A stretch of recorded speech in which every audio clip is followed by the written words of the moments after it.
Hello everybody, so this is going to be the start of a series where I test a bunch of modified cars I made in Beamng. I burned some stuff, so this is inspired by SuperspeedersRob's thing where he got a bunch of people's modified cars and tested them in a 6150, Streetability, and a lap around a racetrack, as well as how long they could survive on that racetrack. So I'm going to be doing Streetability, but that's not something I can really do much testing for, so I'm just going to rate the cars based on how streetable I think they would be. And that will be for 24 points. However, I'll do a quarter-mile drag race, which is for 36 points. I'll do a 60 to 150 run down this long straight at the West Coast racetrack, which will also be for 36 points. The fastest lap around West Coast racetrack alternate circuit from a standing start will be for 48 points, and then also for 48 points will be a flying lap around the full track. And how the points are going to work is basically first place gets the max amount of points, and then it'll slowly go down by 1 point. And then I'm also going to do the amount of laps it survived, so there'll be 5 laps max, 1 lap around the alternate circuit, and the 4 laps around the full circuit. And that will be for 60 points total, but you get 12 points for each lap you survive. So basically, if 2 cars both survive the same amount of laps, they'll get the same amount of points. It won't be based on, like, one car won't get more points because it's faster. So that is basically it from here. Now I'm going to introduce the cars. So the first car is this Ibishu 200BX that has 806 horsepower. It weighs 1,262 kilograms, and it has a 6-speed manual transmission. Also, I forgot to mention that none of these cars use mods, so I will put all the cars in like a Google Drive when I'm done with all of these videos, and you'll be able to test them out for yourself. This is an ETK I-Series that has been lowered, and it also has 712 horsepower, 1,666 kilograms, which is entirely a coincidence. It has an 8-speed automatic transmission because the manuals in these cars suck, but this one's going to be pretty interesting. It's like mostly standard, doesn't have a stripped interior or anything, but it's got some power, all-wheel drive. We'll see how it does. This is the Gavril Barstow. Now this car has, first of all, this car's got drag slicks on the rear and race slicks on the front. It's not like got like skinnies in the front and like fat ones, but this car struggled to get grip with normal race tires.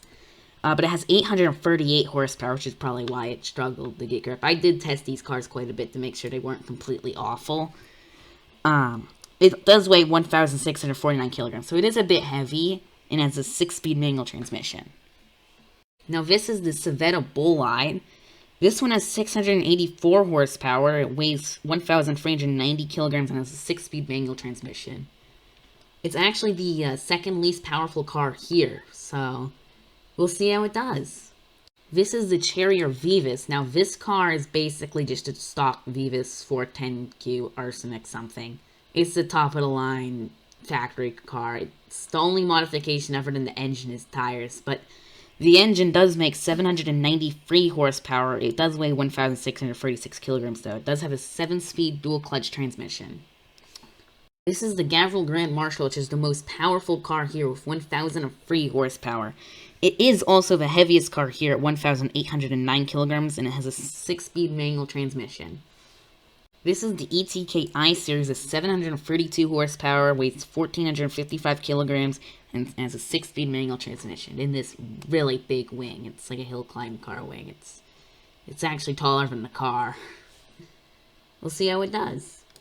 This is the ETK K-Series, which has an identical engine to the 800 series, which also makes 712 horsepower. However, it is a bit lighter than the 800 series of 1,528 kilograms. It also has an 8-speed automatic. However, this car's rear-wheel drive instead of all-wheel drive, but it does have aero. So we'll see how it does.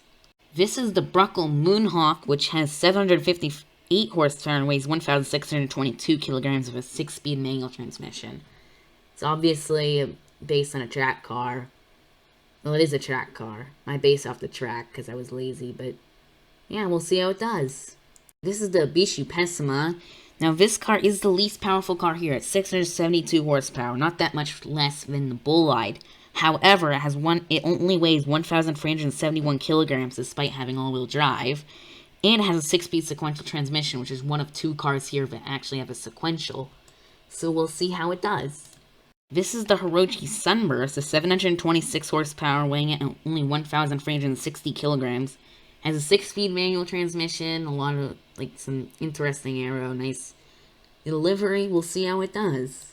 Now this is the last of the 12 cars, the Soliad Wendover, with 737 horsepower, weighing at 1,662 kilograms. It also has a 6-speed sequential transmission in all-wheel drive, so we'll see how this one does. Now on to the streetability scoring. Alright, so I finished the streetability scoring. The Cherrier Vivace takes first place, and everyone else is just, I can't remember them, but I'll have that all on screen, and goodbye.